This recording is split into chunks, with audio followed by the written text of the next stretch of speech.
hesitated to shoot down that Chinese spy balloon.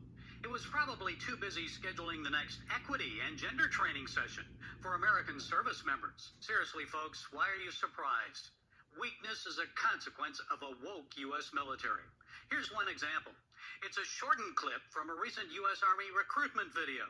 It reveals a lot about the U.S. military's shocking transformation. It begins in California with a little girl raised by two moms.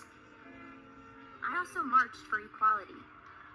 I like to think I've been defending freedom from an early age. When I was 6 years old, one of my moms had an accident that left her paralyzed. But she tapped into my family's pride to get back on her feet, eventually standing at the altar to marry my other mom. And after meeting with an Army recruiter, I found it. A way to prove my inner strength. I'm U.S. Army Corporal Emma Malone, and I answered my calling. Folks, is this the military's calling? Animated recruitment videos promoting lesbianism and same-sex marriage? In all fairness, this is only the most recent of many U.S. Army recruitment videos, but truly it appears the Pentagon is more concerned about advancing woke ideas, like what pronouns someone is using, rather than recruiting tough, masculine men to defend our nation. Now compare that recruitment clip to this one from China's People's Liberation Army. Remember, this is the same army that just sent that spy balloon unhindered over sensitive U.S. military bases.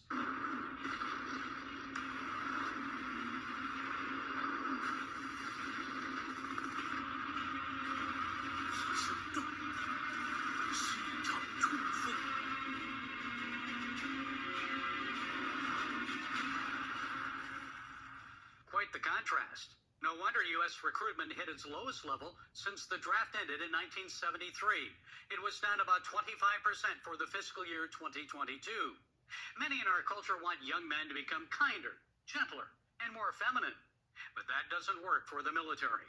Most 18 to 20-year-old men would be more likely to sign up if the Army placed greater emphasis on training and equipping troops to overcome the nation's enemies, rather than teaching them to embrace their preferred pronouns and transgenderism. Folks, it's time the Pentagon stopped this nonsense.